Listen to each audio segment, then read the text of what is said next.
नमस्कार, बहुत स्वागत है आपका देश न्यूज़ में और मैं हूं आपके साथ मनीष कुमार। आप देख रहे हैं हमारा खास कार्यक्रम शिक्षा का माफिया तंत्र। छत्तीसगढ़ के बिलासपुर में खुलकर भ्रष्टाचार देखने को मिल रहा है। ये मामला बिलासपुर मुख्यालय से करीब 40 किलोमीटर दूर नगर पंचायत कोटा के वार्ड क्रमांक 14 के टापू सतह पर प्राथमिक शाला धर्मपुर का है। यहाँ ठेकेदार और अधिकारी मिलकर सरकार के पैसों का बंदरबाट कर रहे हैं, शासकीय पैसों को चूना लगा रहे हैं। जिन पैसों में काम को नए सिरे से कराया जा सकता है, उतने पैसों में महज मरम्मत कराई जा रही है। यानी कि जितने पैसे अभी तक इन मरम्मत में खर्च किए जा चुके हैं, शायद हो सकता था कि इसमें एक नई बिल्डिंग बनकर खड़ी हो सकती थी। दरअसल ये स्कूल जो भवन है वो टापू पर बने होने के चलते नगर अधिकारी और ठेकेदार के लिए अवैध कमाई का जरिया बन गया है। यहाँ पर करीब 159 ऐसे बच्चे हैं जो यहाँ पर अध्ययनरत है। टापू पर स्कूल भवन होने से तेज हवा छत पर लगी टीन शेड को उड़ा ले जाती है और ऐसा एक दफ़ा नहीं बल्कि कई दफ़ा हुआ है और कई सालों से इस तरह की घटना घटित होते आ रही है, लेकिन इस समस्या का कोई भी स्थायी समाधान नहीं निकल पाया है। तेज हवा चलने से छत पर लगा हुआ शेड उखड़कर बाहर गिर जाता है और स्कूल में पढ़ने वाले बच्चे खुले आसमान के नीचे पढ़ाई करने को मजबूर हो जाते हैं। हालांकि अभी तक हुए घटनाओं से कभी भी किसी भी बच्चे को या फिर शिक्षक को या स्थानीय लोगों को आहत नहीं पहुंची है, कोई क्षति नहीं पहुंची है, लेकिन बार बार उड़ रहे टीन शेड से किसी भी दिन बड़ी दुर्घटना हो सकती है। स्कूल भवन में टीन शेड उड़ने से बच्चों की जो शिक्षा है प्रभावित होती है। साथ ही स्कूल की मरम्मत के लिए बार बार आने वाले लाखों रुपयों से ठेकेदार और जिम्मेदार अधिकारी हर बार मोटी रकम अपने पास रख लेते हैं या यूं कहें कि भ्रष्टाचार कर लेते हैं। हालांकि दिखावे का काम जरूर करते हैं और बाहाबाही लूट लेते हैं। 9 लाख रुपए में पूरे स्कूल भवन के छत के लेंटर को ठीक किया जा सकता है, लेकिन अधिकारी ने काम की स्वीकृति में छत की ढलाई न करते हुए सिर्फ टीन शेड लगाने का काम ठेका प्रस्तावित किया है। ठेकेदार विशेष गुप्ता और छोटे भाई ने मिलकर नगर पंचायत सीएमओ के निर्देश पर अपना काम शुरू कर दिया।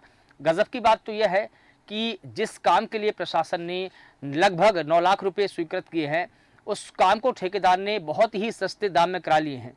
स्थानीय लोगों ने बताया है कि जिला प्रशासन ने अभी तक इस स्कूल में मरम्मत के लिए जितने रुपए खर्च किए हैं, उतने पैसों से एक नई बिल्डिंग खड़ी हो सकती थी। ये सवाल आपसे भी जानना चाहूँगा कि क्या 9 लाख रुपए कम होते हैं? क्या 9 लाख रुपए में एक नई बिल्डिंग खड़ी नहीं की जा सकती? और क्या टीन शेड के लिए 9 लाख रुपए खर्च हो सकते हैं? इसके बावजूद भी जवाबदार अधिकारी अपने स्वार्थपूर्ण इरादों से स्थायी समाधान नहीं निकाल पा रहे हैं, बल्कि हर एक साल अपनी उसी कमाई का जरिया बनाते हुए देखते हैं और उसी से मरम्मत करा लेते हैं। जानकारी के अनुसार जिला प्रशासन ने डीएमएफ मद से जर्जर स्कूल भवन के मरम्मत कार्य के लिए 2024-25 में लगभग 9 लाख रुपए स्वीकृत किए हैं। प्रशासन ने इस काम का जिम्मा नगर पंचायत कोटा को दिया है, जहां जवाबदार नगर पंचायत सीएमओ और अध्यक्ष ने अपने चहेते ठेकेदार को मरम्मत का कार्य सौंप दिया। और देखिए किस प्रकार से ये पूरे भ्रष्टाचार को अंजाम दिया जा रहा है। 9 लाख रुपए कम नहीं होते हैं। 9 लाख रुपए से सिर्फ टीन सेट डाला जा रहा है, जबकि इतने पैसों से या तो हो सकता था कि स्कूल भवन की बिल्डिंग ही खड़ी हो सकती थी, नई बिल्डिंग बनाई जा सकती थी, छत की मरम्मत भी हो सकती थी, लेकिन ऐसा न करके जो ठेकेदार है, अधिकारी है, कहीं ना कहीं अपनी जेब भरने का काम कर रहे हैं। इस पूरी खबर पर अधिक जानकारी देंगे, विस्तार से जानकारी देने के लिए रवि महाराज जो कि संवाददाता बिलासपुर से है वो जुड़ गए हैं। रवि, आपसे जानना चाहूंगा कि जिस प्रकार से छत्तीसगढ़ में ये भ्रष्टाचार का खुला खेल देखने को मिला है, शासन के पैसों को खुलेआम लूटा जा रहा है, इस खबर की क्या है पड़ताल, बताइए विस्तार से। सर देखिए, ये कोई पहली बार नहीं हुआ है, ना कोई नया बात है। इस छत्तीसगढ़ में, समूचे छत्तीसगढ़ में इस तरह का कृत्य आए दिन देखने सुनने को मिलता रहता है। ये तो 9 लाख का है, यहाँ तो 50-50 लाख का भी घोटाला करके लोग शांति से बैठे हैं और उफ भी नहीं करते। इस मामले में मैं ये बताना चाहूंगा कि इस बंदरबाट में जो सरपंच के तरफ से, वहां के जनप्रतिनिधि के तरफ से उदासीनता देखी जा रही है, इससे ये प्रमाणित होता है। लेकिन तो ये उदासीनता इसलिए देखी जा रही है कि इसमें सारे लोग का मिली भगत, सभी लोग कहीं ना कहीं इसका बंदरबाट करते हैं और इसमें ठेकेदार से ज्यादा गलती जनप्रतिनिधि और उस अधिकारी का है जिस अधिकारी को ये देखने का कार्य दिया जाता है, जिसके लिए सरकार उसको लाखों रुपए देती है कि आप देखिए, समझिए, और ये बच्चों के भविष्य से जुड़ा हुआ कार्य है।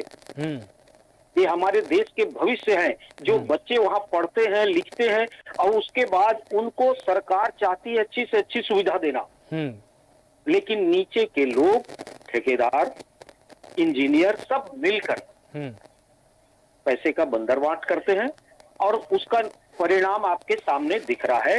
9 लाख का कार्य जो आपको दिख रहा है, आप भी समझ सकते हैं, और हमारे देश न्यूज के जितने व्यूअर्स हैं, दर्शक हैं, वो सभी देख देख रहे हैं सकते इसको, हैं लेकिन और समझ सकते हैं ये मसला कि इस सिर्फ बंदरबांट का पैसा कहाँ कहाँ गया होगा। देखिए, मसला सिर्फ भ्रष्टाचार का नहीं है, तासीर तो इससे आगे की है कि बच्चे जब टीन शेड उड़ जाती है तो बच्चे खुले आसमान में पढ़ने को मजबूर हो जाते हैं, और न सिर्फ ये 1 साल हो रहा है बल्कि साल दर साल हो रहा है। जब साल दर साल इस प्रकार की घटना सामने आ रही है तो जो शिक्षा विभाग है आंख मूंद कर क्यों बैठा हुआ है? उसकी तो प्राथमिक जिम्मेदारी यही थी कि सबसे पहले जो टीन शेड उड़ रहा है उसकी मरम्मत न करवा करके उसका स्थायी समाधान निकाले। एकदम एकदम आप ठीक कह रहे हैं। यहाँ के शिक्षा विभाग भी सोया हुआ है। शिक्षा विभाग में इससे पहले भी हम लोगों ने फोनो किया था, दारूबाज टीचर, दारू पी के लोग शिक्षक स्कूल में आ जाते हैं, बच्चे को मैडम मारती है, इस वजह से बच्चे स्कूल नहीं आते हैं। तो जब टीचर इतना निष्क्रिय है, वो ये सब कहाँ देखेगा? वो तो देखेगा ठेकेदार से मिली भगत कर उसको मिल गया, अब शांति से बैठेगा, जो कि एक अपराध है।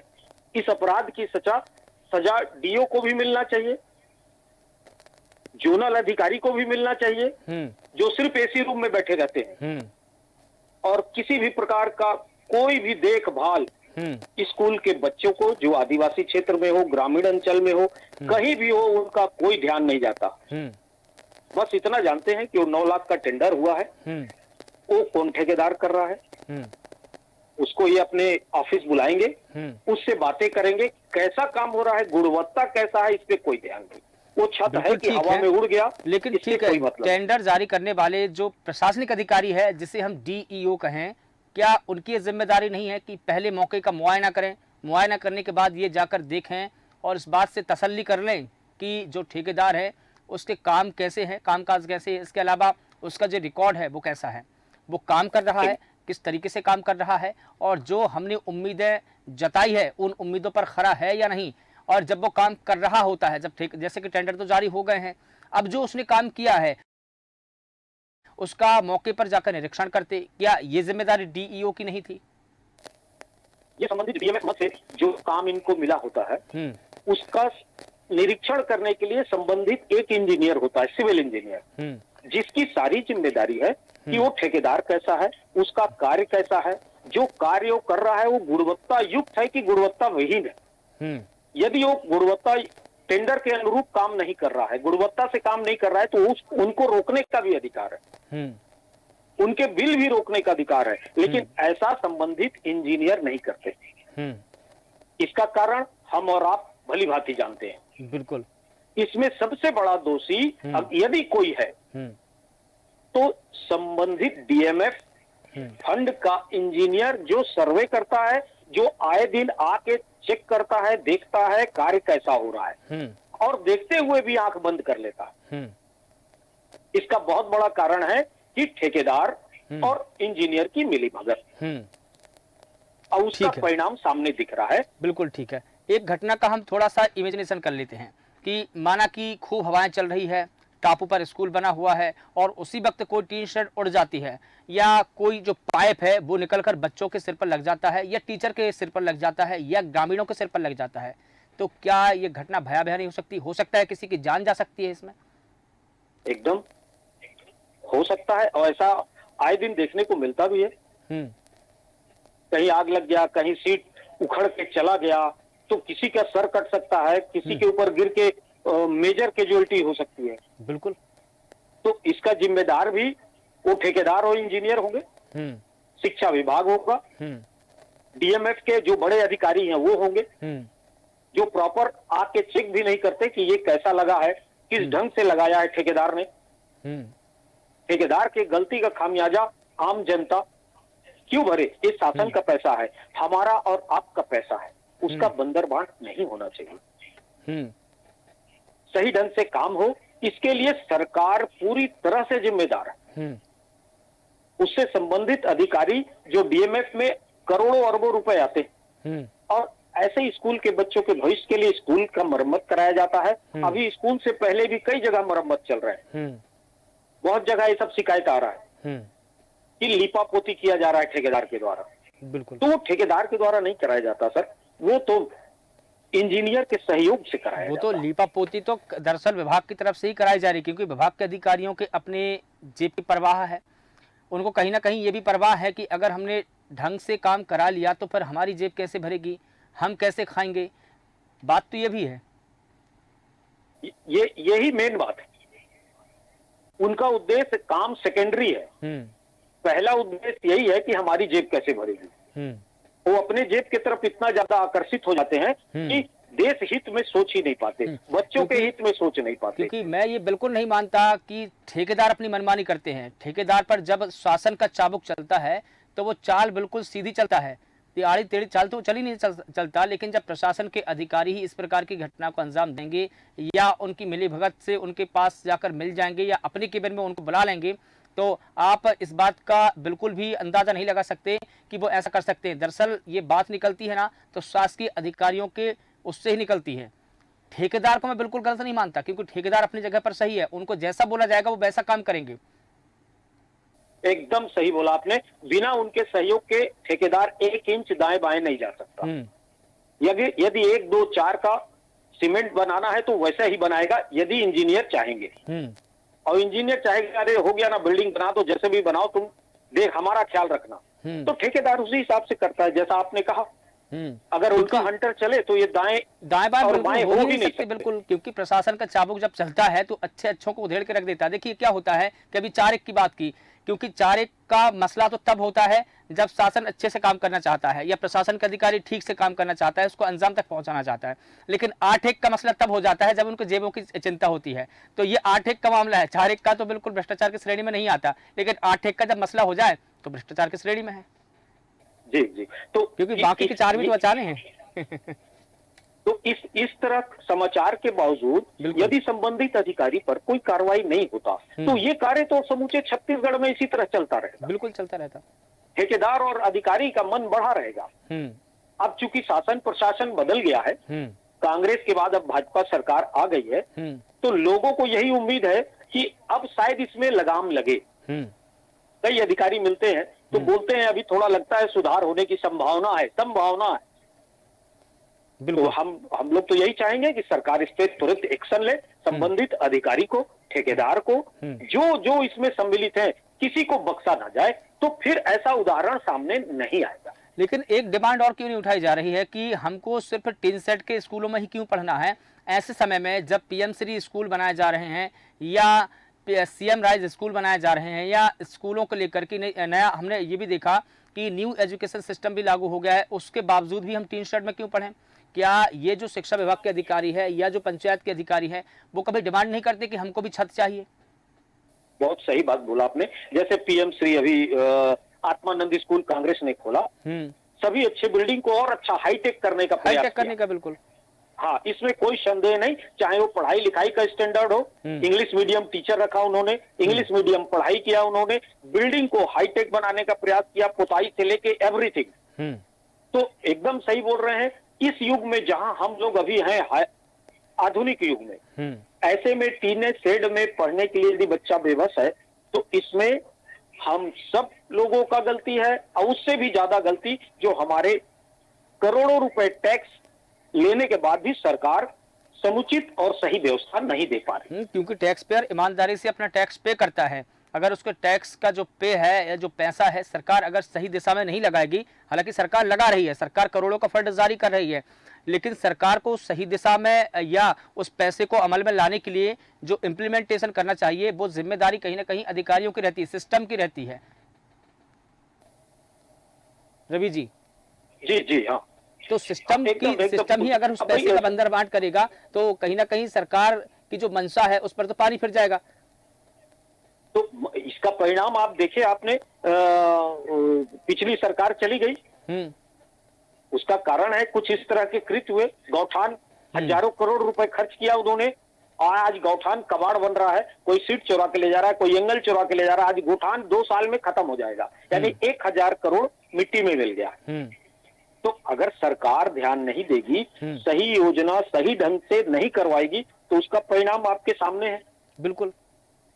और तो देखिए, इसके लिए सरकारें आती गई, सरकारें जाती रही, सरकारें आएंगी और सरकारें चली जाएंगी, लेकिन हम उन सरकारों से कैसे लाभान्वित है? अगर हमारे हालात नहीं बदले, हमारे जो सिस्टम है वो नहीं बदले, हमारे शैक्षणिक संस्थान नहीं बदले, तो उन सरकारों से हमको लाभ क्या?